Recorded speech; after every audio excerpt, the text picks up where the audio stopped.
A very good morning to all of you. Welcome you all in class 11th economics. So as you already know that we have completed whole syllabus of economics, that is microeconomics as well as statistics for economics. Okay. So from the previous few classes we were continuously revise the chapters.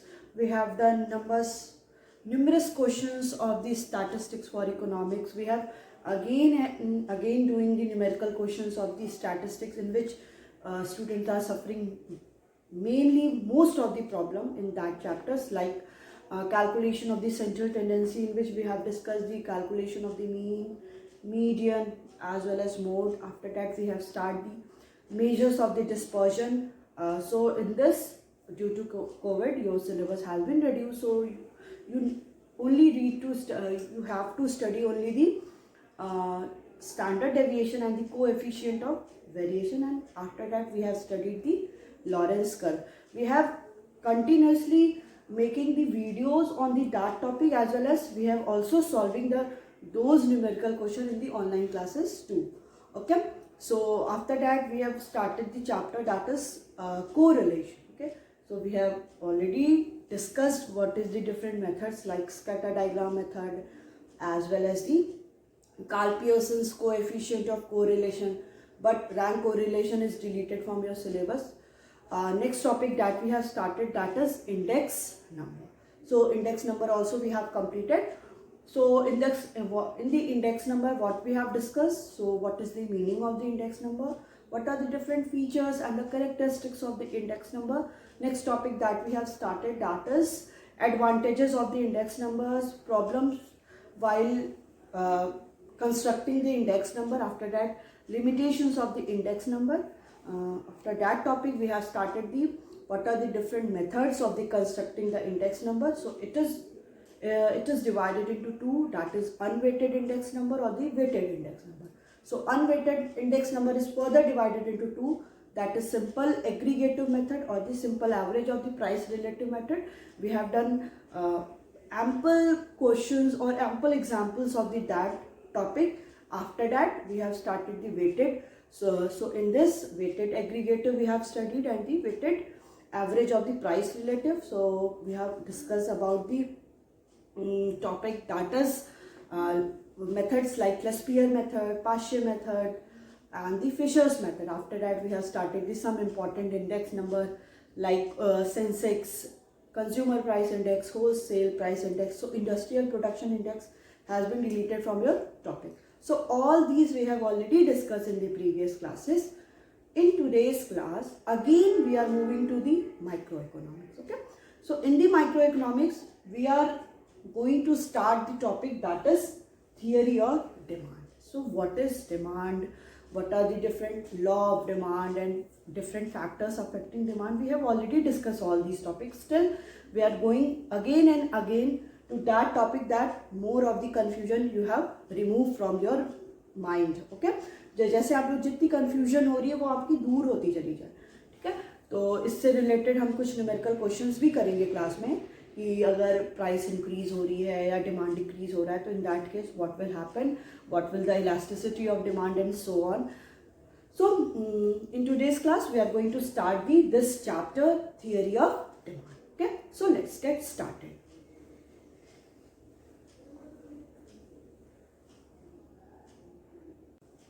Okay, so in this chapter we are going to study first of all important terms like the meaning of the demand, kinds of demand and other things being equal meaning. So what is the meaning of other things being equal? After that we will start with the law of demand. So meaning and assumption of the law of demand, explanation of the law of demand with the help of individual and the market schedule and the curve, difference between the individual demand schedule and the market demand schedule, difference between individual demand curve and the market demand curve, exceptions to the law of demand, why does demand curve slopes downward. Next topic that we have started, that is demand function, individual demand function and the market demand function. Next topic is change in quantity demanded and the change in demand, extension and the contraction of demand, increase and decrease in demand, what are the different causes and the difference of the change in quantity demanded and the change in demand. Next topic and the last topic is some important difference like the substitute goods. What are the substitute goods and the complementary goods? So we will study the difference between the substitute goods and the complementary good. Next that we are going to study is normal good and the inferior good. Okay, so in this we are going to study all these concepts. Okay, so first of all we deal with the what is the meaning or what is the introduction of the demand. Okay, so demand is the one of the two major market forces which facilitate operation of the price mechanism to solve the central problem of an economy. ठीक है, देखिए मैंने आप लोग को पहले भी बताया है कि टू मार्केट फोर्सेस होते हैं, two market forces are there and this one is first one is demand, पहला क्या होता है डिमांड और second one is supply. Okay, तो डिमांड क्या है, एक one of the market forces है जो क्या करता है इकोनॉमी में प्राइस मैकेनिज्म, मतलब प्राइस कहाँ पे डिटरमाइन होगी and when there is central problem in an economy, कि किसी भी इकोनॉमी में क्या है सेंट्रल प्रॉब्लम है. Central problem we have already discuss, what to produce, how to produce and for whom to produce. ठीक है, व्हाट टू प्रोड्यूस मीन्स कि जो भी डिफरेंट प्रोड्यूसर्स हैं उन्हें क्या प्रोड्यूस करना चाहिए, किस काइंड ऑफ प्रोडक्ट को प्रोड्यूस करना चाहिए, क्या वो उनको जैसे कैपिटल गुड्स को प्रोड्यूस करना चाहिए या नॉर्मल गुड्स को प्रोड्यूस करना चाहिए, कंज्यूमर गुड्स को प्रोड्यूस करना चाहिए. तो ये हो गया what to. How to produce is basically deals with the whether the producer is go through the labour intensive technology और go through the capital intensive technology. कि कोई भी अगर हम बात करते हैं प्रोड्यूसर्स, वो प्रोड्यूसर्स क्या करें कि वो लेबर इंटेंसिव टेक्नोलॉजी को लगाए. Labour intensive technology means more and more labour will be employed. ठीक है, वो तो या तो इसके थ्रू प्रोडक्शन करें या तो capital intensive means more and more use of the machineries technologies, कि वो ज़्यादा से ज़्यादा मशीनरी और टेक्नोलॉजीज को लगाए. ठीक है, तो these all are the some problem which is related to the producers and the last one is for whom to produce. अभी वो है कि बेसिकली ये इनकम डिस्ट्रीब्यूशन से रिलेटेड होता है कि जो भी हमारे फैक्टर्स ऑफ प्रोडक्शन होते हैं, factors of production like land, labour, capital और द एंटरप्रेन्योर्स, उनको क्या है फैक्टर पेमेंट मिलता है. मतलब अगर कोई फैक्टर्स ऑफ प्रोडक्शन काम कर रहे हैं, वो ऐसा तो है नहीं कि वो फ्री ऑफ कॉस्ट काम कर रहे हैं. फॉर एग्जांपल मैं यहाँ पे काम कर रही हूँ, ऐसा तो नहीं है कि यहाँ पे फ्री ऑफ कॉस्ट मुझे कुछ अर्निंग नहीं हो रही है. तो कोई भी जो फैक्टर्स ऑफ प्रोडक्शन होते हैं वो क्या करते हैं, कहीं भी एम्प्लॉय होते हैं तो ultimately they generate the income, उनकी इनकम जनरेशन होती है. ठीक है, तो ये क्या हो गया आपका बेसिकली मार्केट फोर्सेस हो गया, जहाँ पे एक क्या है ये बहुत इंपॉर्टेंट है डिमांड. जो मार्केट फोर्सेस हैं दो, उनके बहुत इंपॉर्टेंट एक पार्ट है डिमांड, जो क्या डिटरमाइन करता है कि प्राइस को डिटरमाइन करता है when there is central problem in an economy, जब किसी भी इकोनॉमी में सेंट्रल प्रॉब्लम है.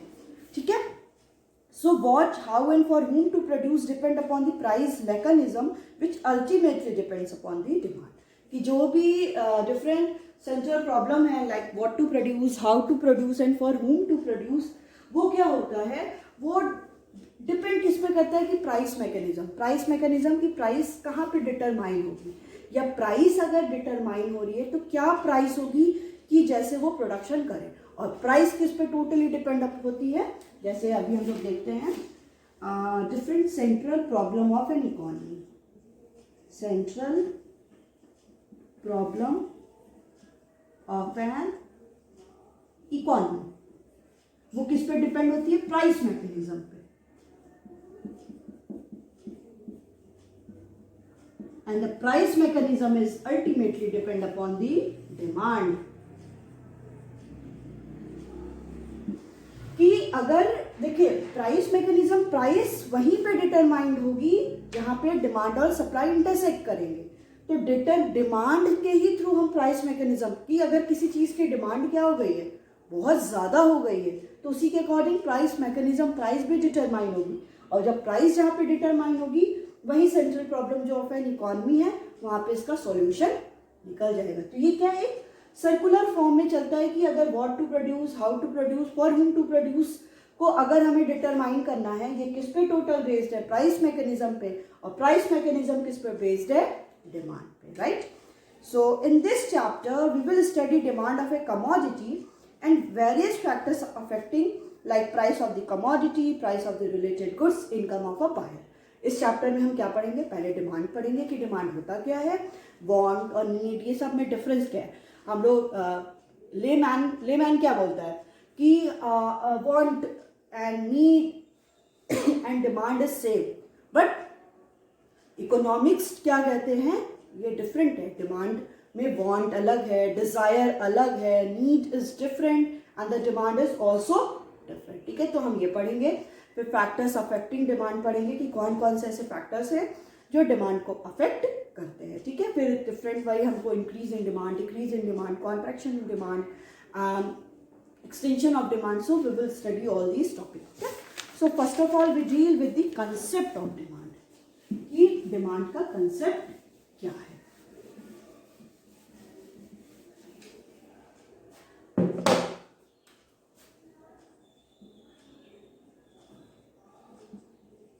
Concept of demand, right? So the three terms desire, want, demand are interchangeably used to mean the same thing, but technically these are different from each other. Demand, देखिए demand, want and desire. ठीक है, demand, want and Dzire, इसको क्या technically एक synonym बोला जाता है. That means कि डिमांड है तो वो वांट भी है, वांट मतलब तो डिजायर है, डिजायर मीन्स कि हम कुछ डिमांड करें टेक्निकली. बट अगर हम लोग एक इकोनॉमिक्स के टर्म में पढ़ते हैं तो इनका मीनिंग क्या होती है, डिफरेंट होती है. Demand, want and desire. So desire just a wishful thinking as a person does not have money to buy a commodity.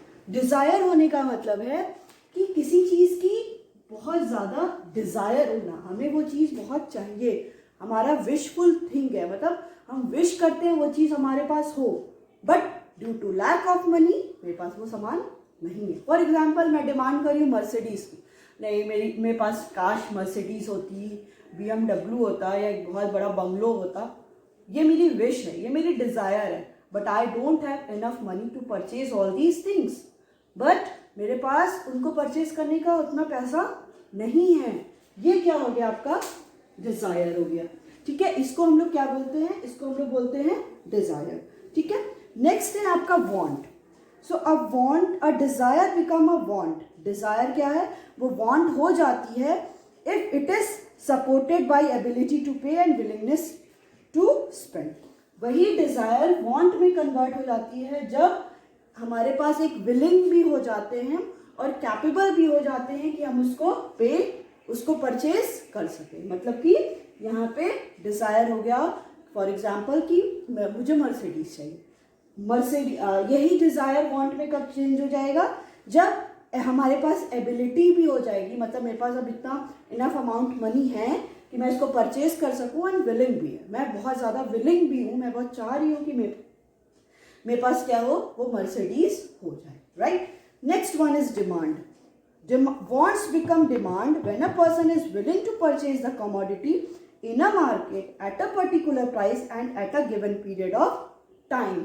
यही want डिमांड में तब चेंज हो जाएगी जब कोई भी इंडिविजुअल और पर्सन क्या है, वो एबल भी है पे करने को और वो विलिंग भी है, उसके पास विलिंग भी है, वो उसको परचेज कर सकता है इन द मार्केट से एट अ पर्टिकुलर प्राइस देने के बाद eight a given period of time. किसी गिवन पीरियड ऑफ टाइम में कोई इंडिविजुअल, कोई पर्सन इज एबल, वो एबल भी है, उसके पास पैसा भी है कि वो उन कमोडिटी को परचेज कर सके in a particular period of time at a given price. किसी पर्टिकुलर पीरियड ऑफ टाइम पे वो क्या कर सकता है कि उसके पास इनफ पैसा भी है, इनफ अमाउंट ऑफ मनी भी है, वो उन पे एक्सपेंस भी कर सकता है, एक्सपेंडिचर भी कर सकता है.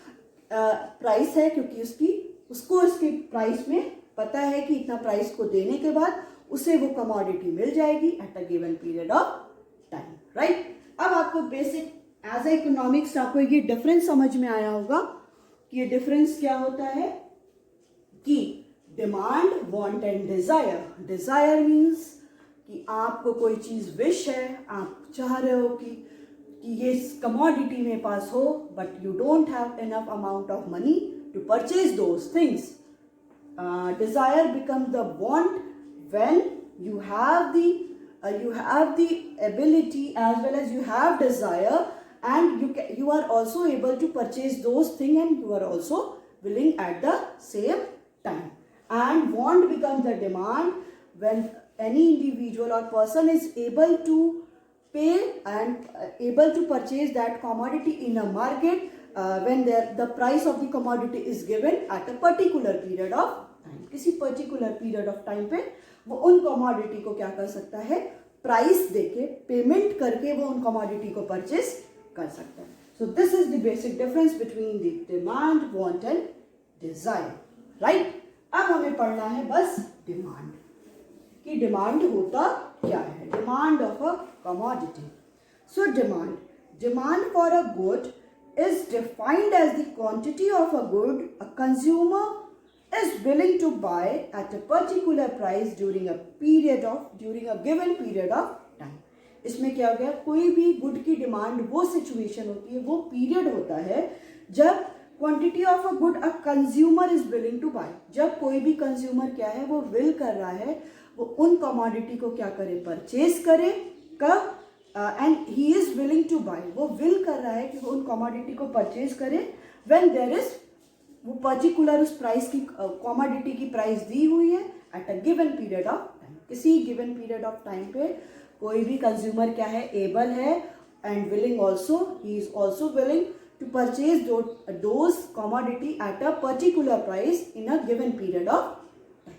किसी गिवन पीरियड ऑफ टाइम में वो कमोडिटी को क्या कर रहा है, परचेज करना चाह रहा है. ठीक है, जब उसकी प्राइस दी हो और गिवन पीरियड ऑफ टाइम हो. So there are 4 essential characteristics of any statement about demand. ठीक है, इसके कैरेक्टरिस्टिक्स 4 कैरेक्टरिस्टिक्स हो जाते हैं.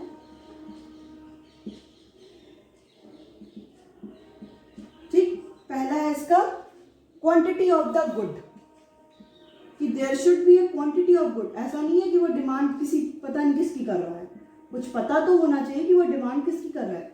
वो किसकी कर रहा है, quantity of the good. Good means goods, right. Second one is price of the good. जो भी गुड्स हैं उनकी भी क्या दी हुई है, प्राइस दी हुई है. Price of the goods.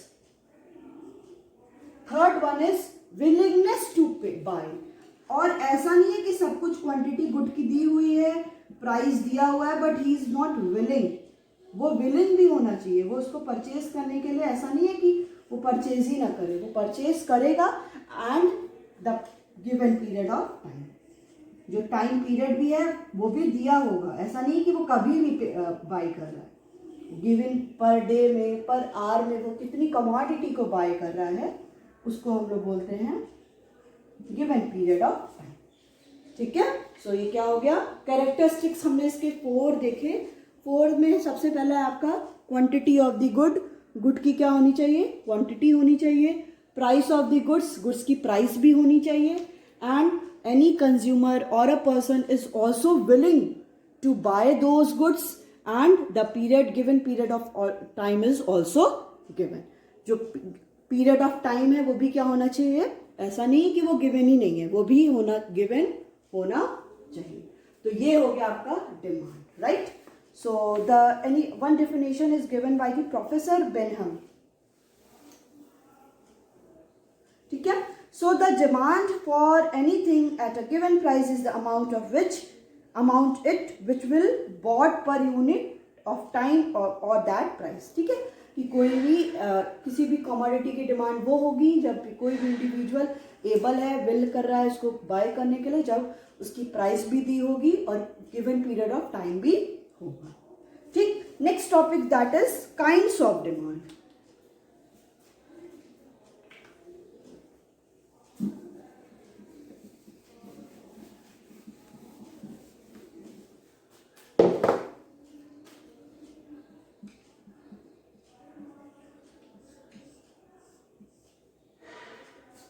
Kinds of demand.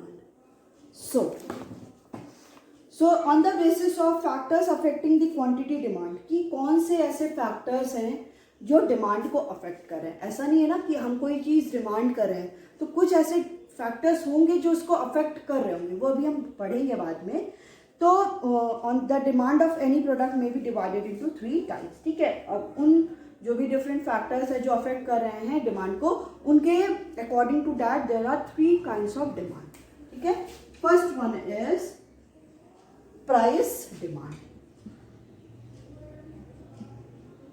Price demand. Second one is income demand, and the third one is gross demand.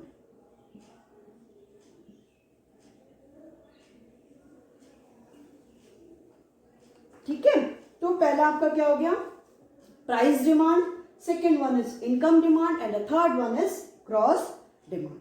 पहला है आपका income price demand. Price demand basically tells the relationship between the price and the quantity demanded. Okay, so it refers to the various quantity demanded of a commodity or a service at a given price level which the consumers are willing to buy. कोई price demand refer to situation की कोई भी quantity की कोई भी demand, कोई भी quantity, कोई भी गुड्स की कितनी डिमांड हो रही है when the given price, when the price is given, जब प्राइस उसकी दी हुई है। फॉर एग्जांपल जैसे हम टी का एग्जांपल ले रहे हैं, चाय, टी का एग्जांपल ले रहे हैं कि टी की डिमांड कितनी हो रही है जब उसकी प्राइस दी हुई है, ठीक है। जब इसकी प्राइस दी हुई है तो कितनी quantity of tea is demanded by the consumers, so it is called the price demand and the situation is also given, the consumer is also willing to buy those commodity at a given price और at a given period of time. कि consumer ऐसा भी होना चाहिए, देखिए demand जब आ गया तो वहां पे कंज्यूमर का विलिंगनेस होगा। ऐसा नहीं कि हम उसको प्रेशर करेंगे कि तुम कमोडिटी की डिमांड करो, नहीं, मतलब कि वो क्या हो, वो विलिंग भी हो, वो परचेज भी करना चाह रहा हो जब किसी भी कमोडिटी की प्राइस दी होगी किसी भी period of time, right. So demand of an individual consumer is called the individual demand. जब कोई एक इंडिविजुअल, फॉर एग्जाम्पल टी की डिमांड बस मैं कर रही हूँ तो वो क्या हो गई, इंडिविजुअल, मतलब बस एक सिंगल की डिमांड हो गई। टी की डिमांड पूरे इकोनॉमी में, पूरी इंडियन इकोनॉमी, इंडिया में उसकी डिमांड हो रही, तो वो क्या हो गया, मार्केट डिमांड। मतलब अगर हम एक डिमांड की, एक इंडिविजुअल की डिमांड कर रहे हैं कि इस मार्केट की डिमांड मैं कितना डिमांड कर रही हूँ उसकी, जब इसकी प्राइस 25 दी हुई है, तो मैं इसकी क्वांटिटी 1 परचेज कर रही हूँ या 2 परचेज कर रही हूँ, ये आपका क्या हो जाता है, this is the situation of the individual demand. वही मार्केट डिमांड की मार्केट में जितने भी इंडिविजुअल्स हैं, ग्रुप ऑफ इंडिविजुअल्स जब इसकी डिमांड कर रहे हैं, so that situation is called the market demand, right. तो प्राइस डिमांड को हम लोग कैसे डिनोट करते हैं, डिमांड फंक्शन ऑफ द, अब इसका मतलब आप सोच रहे होंगे ये क्या है, dx equal to function of px। इसका सिंपली मतलब यही होता है, demand of the X commodity is totally depend upon the price of the X commodity. ये फंक्शनल रिलेशनशिप शो करता है। एक्स यहाँ पे क्या है, एक्स कमोडिटी, मतलब एक्स कमोडिटी आप कुछ भी ले लो।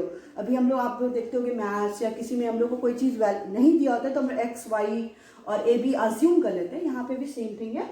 Demand of the X commodity is totally depend upon the price of the X commodity. तो जो भी इधर वाले वेरिएबल्स होते हैं, वेरिएबल्स आपको पता है, आपने इंडेक्स नंबर से लेके कोरिलेशन अब तो पूरा पढ़ ही लिया, अब तो इसमें कंफ्यूजन नहीं होगी कि वेरिएबल्स क्या होते हैं। तो जो इधर वाले वेरिएबल्स होते हैं ये क्या होते हैं, डिपेंडेंट होते हैं किस पे, इन वाले पे। तो dx is totally dependent on the px, कि demand of the X commodity किस पे डिपेंड हो रही है, price of the X commodity. अब डिमांड हम कोई भी कमोडिटी का कितना करेंगे, इंक्रीज करेंगे, कि जैसे इसकी प्राइस अगर बढ़ जा रही है तो हम इसकी डिमांड, वो मैं आगे बताऊंगी। अभी देखिए, अगर इसकी प्राइस क्या हो रही है, इसी मार्कर की प्राइस इंक्रीज कर जा रही है, तो अब उसकी डिमांड हम कितना करेंगे, तो ये डिपेंड किस पे करता है, demand of the any commodity is totally depend upon the price of the that commodity. उस कमोडिटी की कितनी प्राइस है, पूरा डिपेंड किस पे करता है, डिमांड उसकी कितनी है, वो टोटल डिपेंड करता है प्राइस ऑफ द कमोडिटी, कि कमोडिटी की कितनी प्राइस दी हुई है, ठीक है। So next, in other word, demand is the function of the price by same thing. The other things such as income, और जो भी हम लोग ले रहे हैं, income of the consumer, price of the other goods, as well as the taste and preference of the consumer, population, all things being equal. अब ये सारा कंसेप्ट आपको थोड़ा अभी कंफ्यूजन क्रिएट कर रहा होगा। जब हम लोग लॉ ऑफ डिमांड पढ़ेंगे तो ये सारे कंसेप्ट को क्लियर करेंगे। यहाँ पे जब हम लोग पढ़ेंगे price demand, so relationship only demand and the price will be exist here.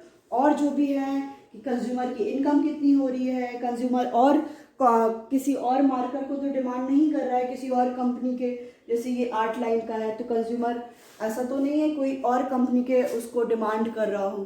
तो ये सारी चीज़ को हम लोग क्या करते हैं, कांस्टेंट कर देते हैं। बस स्टडी हम लोग डिमांड और प्राइस की करेंगे, right.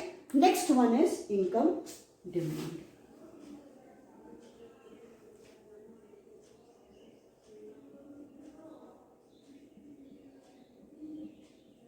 Right, income demand. So it gives relationship between the consumer income and demand of the commodity, other things being equal. यहाँ पे हम लोग किसका रिलेशन पढ़ेंगे, यहाँ पे हम लोग रिलेशन पढ़ेंगे कोई भी क्वांटिटी, डिमांड की क्वांटिटी, कौन से कमोडिटी की हम डिमांड कर रहे हैं, और इनकम की। अगर कंज्यूमर की इनकम इंक्रीज हो रही है तो कंज्यूमर का डिमांड क्या हो रहा है, अगर कंज्यूमर की इनकम डिक्रीज हो रही है तो डिमांड क्या हो रहा है। तो डिमांड यहाँ पे अब किस पे बेस्ड हो गया है, इनकम पे। सो DX, demand of the X commodity, is totally depend upon the income of the consumer. And income को हम लोग I से लिखते हैं ना, पता ही होगा, बट इसको हम लोग डेनोट किससे करते हैं, Y से करते हैं, ठीक है। तो इनकम ऑफ द कंज्यूमर, ठीक, तो इनकम को हम लोग किससे डेनोट करते हैं, Y से। So demand of the X commodity is totally depend upon the income of the consumer.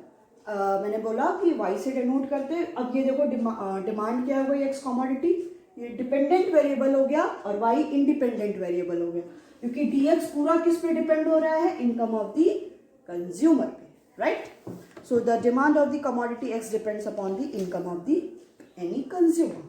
Next one is cross demand. Cross demand, so cross demand is related to it shows the relation between the price of the related goods and the demand of the commodity, other things being equal. ये किसके बीच में relation show करता है, ये relation show करता है like the demand of the any commodity and the price of the related goods. देखिए अब यहाँ पे होगा price of the related goods का क्या मतलब है, मतलब कि अगर जैसे हम कर रहे हैं टी और कॉफी, अगर हम डिमांड टी की कर रहे हैं, ठीक है, डिमांड अगर हम टी की कर रहे हैं तो प्राइस कॉफी में क्या चेंज होगा, डिमांड हम टी की पढ़ेंगे और प्राइस हम कॉफी का पढ़ेंगे। क्यों, क्योंकि यहाँ पे demand of the related goods हमें पढ़ना है कि जो भी रिलेटेड गुड्स हैं उन पे क्या इफेक्ट हो रहा है, राइट, उन पे क्या इफेक्ट हो रहा है। So this is called the cross demand, कि डिमांड हम एक कमोडिटी की ले रहे हैं तो प्राइस रिलेटेड गुड्स का ले रहे हैं कि एक की डिमांड दूसरे के प्राइस पे क्या इम्पैक्ट हो रहा है। So DX is function of price of the related goods, so it is denoted as the PR। Here the PR is price of related goods, ठीक, price of the related goods. So यहाँ पे हमने क्या देखा, हमने यहाँ पे देखा कि price demand, income demand and the cross demand, kinds of demand को हम लोग डिवाइड करते हैं। पहला जो मोस्ट इंपॉर्टेंट है, अदर काइंड्स ऑफ डिमांड में भी हम डिवाइड करेंगे। पहला है आपका price demand, second one is income demand and the third one is cross demand. इसमें हमने क्या देखा, ये देखा कि जो प्राइस डिमांड होता है वो क्या होता है, it is the relationship between the demand of the X commodity and the price of the X commodity, कि हम एक्स कमोडिटी को कितना डिमांड कर रहे हैं when the price of the X commodity is given. So demand of the X commodity is the functional relationship of the price of the X commodity. So here dx is the demand of the any commodity and the px is the price of the X commodity. कि जब आपकी X commodity की price given होगी तो हम demand कितना ज़्यादा करेंगे, यही होता है आपका प्राइस डिमांड. नेक्स्ट है आपका इनकम डिमांड. तो इनकम डिमांड रिलेटेड होता है demand of the any commodity when the income of the consumer is given. So dx is equal to function of y, मतलब demand of the x commodity is depend upon the income of the consumer. जब income consumer की दी हुई है तो हम कितना commodity को डिमांड कर रहे हैं. Next one is cross demand. So dx is equal to the function of price of the related goods. कि जब डिमांड किसी भी कमोडिटी की दी हुई है तो उसके रिलेटेड गुड्स की प्राइस क्या है तो हम उस कमोडिटी की डिमांड कर रहे हैं. जैसे मैंने एग्जांपल टी और कॉफी का दिया. ठीक है. So in the price of the related good there are two kinds of the goods like complementary goods and the substitute goods. So we will discuss all these things in the next classes. So it's all about your today's class. We will continue this topic or this chapter in the next class also. Okay, thank you.